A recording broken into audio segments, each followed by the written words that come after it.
We are rail में आपका स्वागत है जनाब। ये है अराइवल्स वी आर रेल। मेरी सीट नंबर है 4C चार्ली, आयल सीट है। ट्रेन का नंबर है 40। और उन्होंने कहा आप ना इस तरफ की बजाय इस तरफ आ जाओ, यहाँ से नज़ारे ज़्यादा अच्छे दिखेंगे। पहुँच गया ऑटोवा। वाह, मेरा सफ़र वाकई बहुत ज़बरदस्त रहा। मैंने बहुत एंजॉय किया। चारों तरफ बर्फ़, क्या लैंडस्केप थे गज़ब के। Thank you for choosing Canada.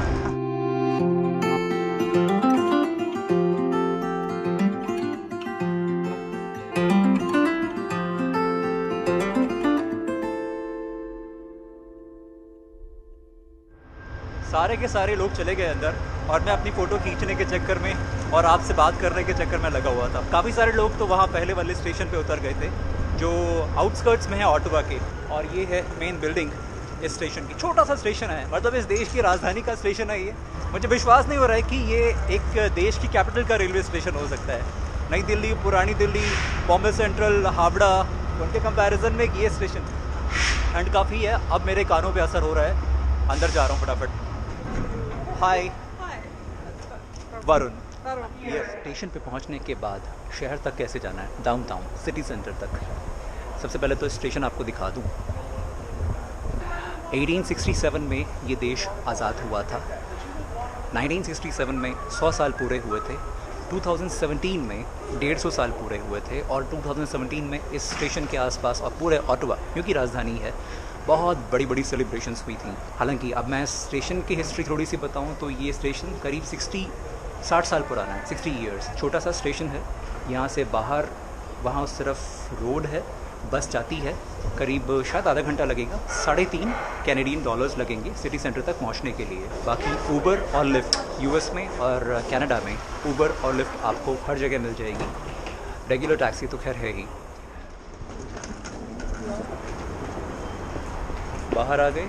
Ottawa में अब आपका स्वागत है। ऑटोवा, मैं पता है इसको बचपन में क्या बोलता था जब हम लोग कैपिटल्स को याद करते थे, ओटावा ओटावा, इटावा, बट ये है ऑटोवा। जनाब मैं तो हो गया सवार एक गाड़ी में, बट मैं आपको इन्फॉर्मेशन शेयर करता रहूँगा जो मुझे मिलेंगी, जो बहुत काम की हैं किसी भी टूरिस्ट के लिए जो ऑटोवा विज़िट करते हैं। फ़िलहाल बादलों से घिरा हुआ ऑटोवा कुछ ऐसा है।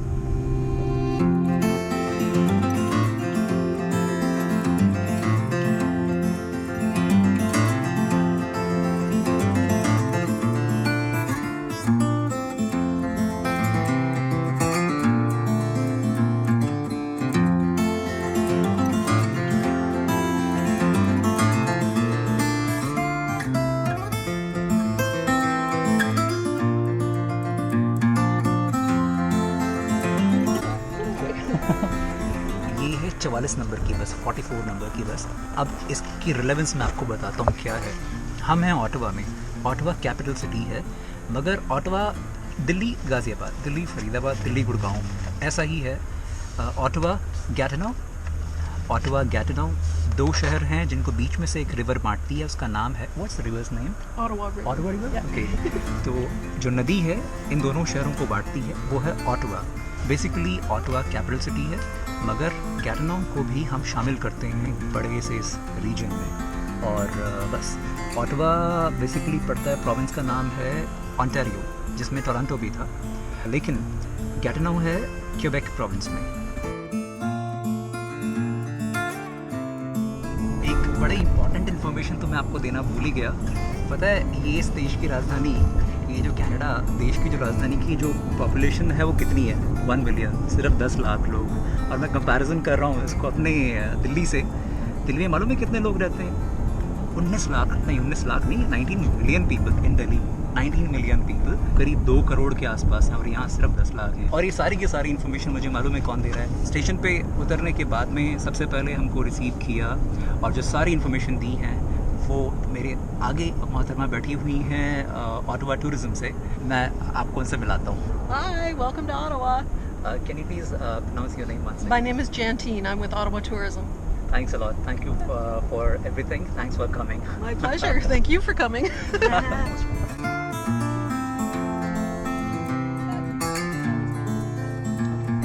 So we're slowly making our way into a neighborhood called the Byward Market. Byward is a made-up word, basically, after the man who founded Ottawa. His name was Colonel John By, B-Y. The original name of Ottawa was Bytown. Another great hotel here, the Orange House, if you're not that tall a building, but in Ottawa, 16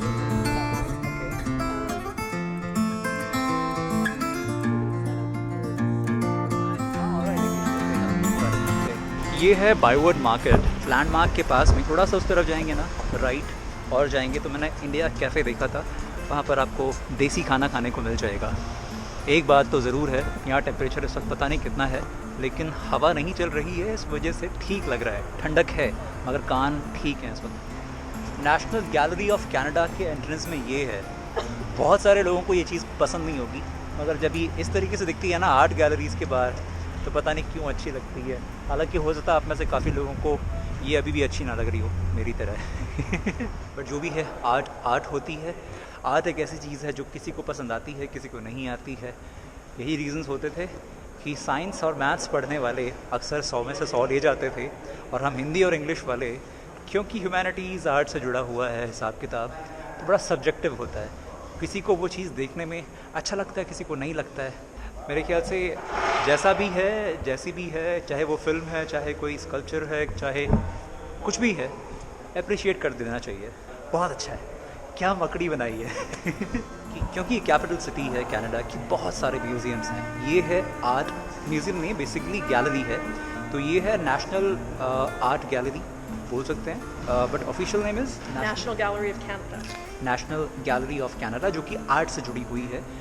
तो किसी भी tourist को यहाँ ज़रूर आना चाहिए, ऐसा इनका कहना है। लेकिन यहाँ बहुत सारे म्यूज़ियम्स हैं, बहुत सारे आर्ट गैलरीज़ हैं, बिकॉज ये नेशनल कैपिटल है। फॉर एग्ज़ाम्पल यहाँ पर एविएशन के लिए है, यहाँ पर वॉर म्यूज़ियम है, यहाँ पर नेचर से जुड़ा हुआ कुछ है, डायनासॉर्स, बहुत सारी चीज़ें हैं वहाँ पर। हिस्ट्री है वहाँ पर, and what Science and technology, agriculture and food. There's a Bank of Canada museum if you want to learn about how the economy works. Bank of Canada I know. Museum There is. Wow, ये मैंने पहली बार सुना है कि banks के लिए museum है। Toronto में जितने भी म्यूज़ियम्स में मैं गया, इस तरह से मैप्स होते हैं, फ्लोर प्लान्स होते हैं। तो आप अंदर घुसते ही इस तरह के फ्लोर प्लान्स को देख लें। इसमें आपको ये पता लग जाएगा कि किस फ्लोर पे लेफ़्ट में, राइट में, सीधे पीछे है क्या, ताकि आपको इसको देखने के बाद पता चल जाएगा कि आपकी पसंद का इस म्यूज़ियम में क्या है, ताकि आप सबसे ज़्यादा वक्त वहाँ बिता सकें जो आपको पसंद है। अब यहाँ पर आने के लिए आपको एडमिशन फ़ी कितनी है, यानी आपको अंदर जाने के लिए कितने पैसे लगेंगे, ये इसी में लिखा हुआ है। एक एडल्ट के लिए है 15 कैनेडियन डॉलर्स, अगर आप 65 साल से ऊपर है, सीनियर सिटीज़न हैं, तो 13। और स्टूडेंट्स का ना एक बड़ा ज़बरदस्त कॉन्सेप्ट है अमेरिकाज़ में, यूरोप में। अगर आपके पास स्टूडेंट आई कार्ड है तो बहुत सारे म्यूज़ियम्स हैं, बहुत सारी आर्ट गैलरीज़ में या बहुत सारे मॉन्यूमेंट्स में जाने के लिए आपको डिस्काउंट मिलता है। फॉर एग्ज़ाम्पल यहाँ मिल रहा है आपको, अगर आप स्टूडेंट हैं तो आपको जो चीज़ $15 की मिल रही है, सब लोगों को मिल रही है, मतलब देनी पड़ रही है, वो सिर्फ $7 में काम चल जाएगा। Sorry, thanks a lot, I forgot to introduce you on the camera. Farid. जनाब का नाम है Farid, and thanks a lot, Oh my thank you God. Very much. Yes. White stuff in your hair. बालों पर Yeah, exactly. 2018 का नवंबर महीना है। Usually नवंबर में इतनी स्नोफॉल नहीं होती है इनके हिसाब से, बट इस बार स्नोफॉल ज़्यादा हो रही है। पूरी दुनिया में सब कुछ हो रहा है। इटली में पिछले हफ्ते जब मैं था, वहाँ पर बारिश हो रही थी, और इतनी ज़्यादा बारिश थी कि इमरजेंसी जैसे हालात थे। राजस्थान में बाढ़ आती है, पता नहीं क्या क्या है, ग्लोबल वार्मिंग क्या क्या करा रही है। यहाँ देखो नवंबर में स्नोफॉल है। History, where we're going here on the left, has my favorite view of Ottawa. So looking over the river at the Wow. back of Parliament Hill, Okay. you'll see the locks of the Rideau Canal. ये जो बड़ी सी building है जिसको मैं बहुत देर से देख रहा हूँ, वो है एक्चुअली ऑटवा, कनाडा की पार्लियामेंट बिल्डिंग, संसद भवन कनाडा का। I'm sorry to interrupt. Why everything is in French here? Because we're in Quebec. All right. Okay. Exactly. So the laws in Quebec are a bit different. Is it like the French is the official language, first official language of Quebec? Of Quebec, yes. And of Canada, we're a bilingual country. So federally speaking, the federal government is bilingual English-French. If you work for the federal government, which is the largest employer in this region, All right. and you deal with public, you have to speak both English and French. हम हैं Quebec में। Actually मैं अभी सड़क पे देख रहा था, जितने भी सारे बोर्ड्स हैं, जितने भी सारे साइनेजेस हैं वो सभी के सभी फ्रेंच में लिखे हुए थे। मुझे बड़ी हैरानी हुई और मैंने कहीं पढ़ा था, जैसे वहाँ सामने लिखा हुआ है तो सभी के सभी, जैसे ऊपर भी लिखा हुआ है कैनेडियन म्यूजियम ऑफ हिस्ट्री, वो नीचे इंग्लिश में है और ऊपर वो फ्रेंच में है। तो क्यूबेक जो प्रोविंस है, जो स्टेट है हमारे देश के हिसाब से स्टेट या राज्य, यहाँ पर इसकी जो पहली ऑफिशियल लैंग्वेज है वो है फ्रेंच, इसलिए सारी चीज़ें लिखी जाती हैं फ्रेंच में। जैसे हमारे यहाँ तमिलनाडु में जाएंगे तो तमिल, महाराष्ट्र में जाएंगे तो मराठी, बंगाल में जाएंगे तो बंगाली।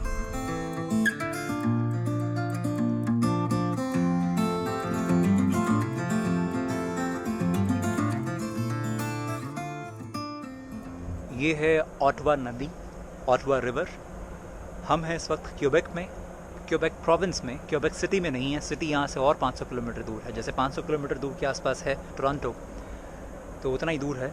बट क्यूबेक राज्य, प्रोविंस शुरू हो चुका है यहाँ से। ये नदी के उस तरफ है ओंटारियो, ओंटारियो प्रोविंस। ये है गैटिनो, गैटिनो है इसमें, किसमें, क्यूबेक प्रोविंस में।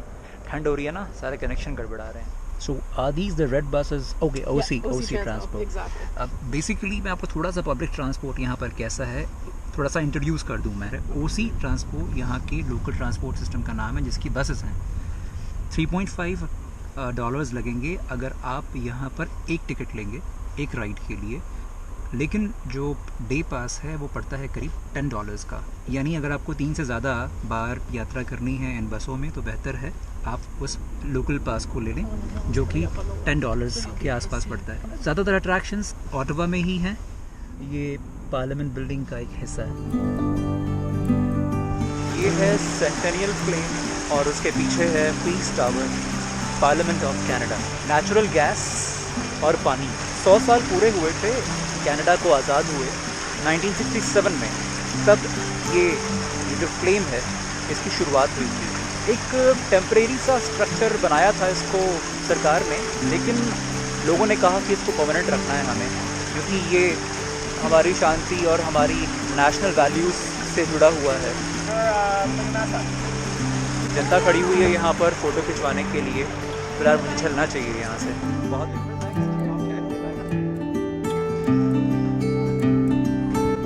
होटल शेरेटन में चेक इन करने वाले हैं, प्रोसेस अभी वहाँ शुरू होने वाला है। एक बहुत इंपॉर्टेंट बात आपको बतानी है कि आप होटल्स में जब चेक इन करते हैं तो आपको सिक्योरिटी डिपॉजिट के तौर पर अपने क्रेडिट कार्ड की डिटेल्स देनी पड़ेंगी। वो ऑथराइजेशन के लिए, वो चार्ज नहीं करेंगे उसमें। चार्ज तभी करेंगे जब, चार्ज मतलब पैसे तभी कटेंगे आपके कार्ड में से जब आप उनकी सर्विसेज को यूज़ करेंगे।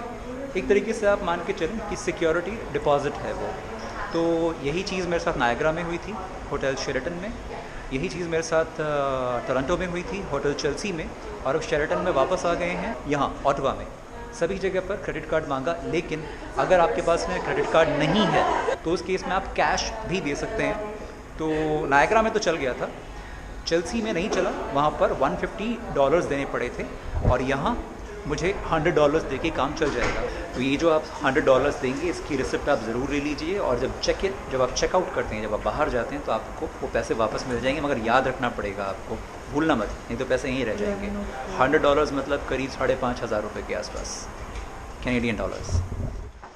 पहुँच गया अपने रूम पर, पंच किया।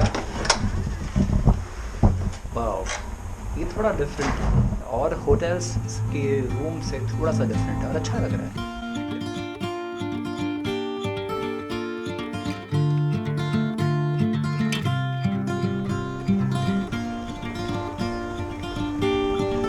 अभी तो आया था यहाँ पर कल दोपहर को और अब फिर से वापस ऑटवा स्टेशन पहुँच चुका हूँ। सुबह के 10:10 हो रहे हैं और 10:17 पे है ट्रेन क्यूबेक सिटी के लिए। ट्रेन नंबर 24, लाइन लगी हुई है गेट नंबर 1। जो बिज़नेस क्लास पैसेंजर्स हैं उनके लिए अलग से लाउंजेस हैं लेफ़्ट साइड में मेरे उस तरफ। आइए, वो जो भाई साहब पीछे खड़े हुए हैं सबको बता रहे हैं, गाइड कर रहे हैं कि आपका कोच कितना दूर है यहाँ से। मेरा है कार नंबर 5। स्टेशन वाकई बहुत अच्छे हैं, साफ़ सुथरे हैं, रश बिल्कुल नहीं है। जब गाड़ी आती है तभी लोग प्लेटफॉर्म पे आ पाते हैं और लोग हेल्प के लिए जगह जगह खड़े रहते हैं। ये एक ट्रेन थोड़ी सी डिफरेंट है कल से। This door? This door, yes. For car 5? For car 5, yes. 5, 6. Right, thank you very much. ये है कार 5 और अब मुझे देखना सीट नंबर क्या है मेरा। ये ही मेरी सीट। ये है मेरी ट्रेन क्यूबेक सिटी जाने के लिए, वही 4 घंटे लगेंगे। यहाँ पर सिटिंग अरेंजमेंट थोड़ा सा डिफरेंट है। यहाँ 2 सीट्स हैं इस तरफ और उधर 1 सीट है। 10:17 हो रहे हैं, बिल्कुल एग्जैक्ट टाइम पे चली है ट्रेन। हालांकि जो टोरंटो से यहाँ आई थी क्यूबेक ऑटवा, वो ट्रेन करीब 10-15 मिनट लेट थी।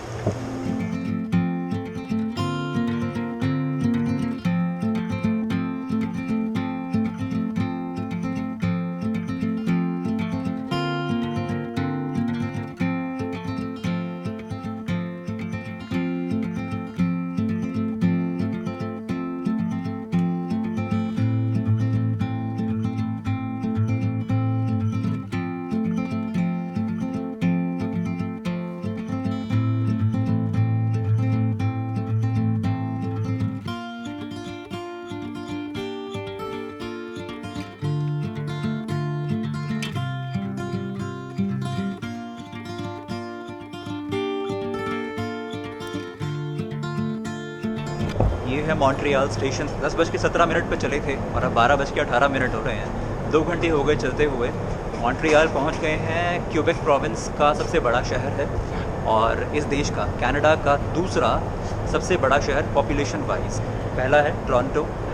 मॉन्ट्रियल हम लोग नहीं जा रहे हैं। अथॉरिटी, जो टूरिज़्म अथॉरिटी है, उन्होंने कहा है कि आप सीधा वहीं निकल जाएँ क्यूबेक। अभी और करीब 3.5 घंटे लगेंगे यहाँ से। तो बस यही बताना था। काफ़ी सारे लोग यहाँ उतर गए हैं। ये स्टेशन कुछ ऐसा है, ये सिर्फ प्लेटफॉर्म लेवल है। जो मेन स्टेशन है, जो ऊपर कॉन्कोर्स होता है या वेटिंग हॉल वगैरह एरिया है, वो है ऊपर। सामान जो बड़े वाले हैं, वैसे तो ओवरहेड बिन्स हैं। ये ओवरहेड कंपार्टमेंट्स में आपके छोटे मोटे सामान आ सकते हैं, बट जो बड़े वाले हैं वो आप यहाँ रख सकते हैं या मेरी तरह यहाँ रख सकते हैं। मैंने इसको यहाँ रखा हुआ है और ये ऐसे एक बेल्ट से सिक्योर हो जाएगा। ट्रेन में वाईफाई है। सामान जो कि ये जगह कम है तो यहाँ पे भी रख सकते हैं। चार्जिंग पॉइंट्स दिए हुए हैं। ये चार्जिंग पॉइंट डिफरेंट है ना, इसलिए अपना वो ट्रैवल अडाप्टर ज़रूर रखें अपने साथ। यूएस में और कनाडा में एक जैसा है। भाई साहब, इस वक्त दोपहर के 2 बज रहे हैं तो भूख तो लगनी ही थी, तो अभी मैंने ख़रीदा फलाफल रैप। ये पड़ा मुझे करीब 7.5 समथिंग, मतलब 8 कैनेडियन डॉलर्स का। मेन्यू कार्ड हर सीट के आगे रहता है। ये फ्रेंच में है, इंग्लिश में भी है। तो माहौल बाहर कुछ ऐसा, चारों तरफ बर्फ़ ही बर्फ़, जहाँ देखो बर्फ़ ही बर्फ़। कारों के ऊपर, मकानों के ऊपर, ज़मीन तो खैर भरी पड़ी है।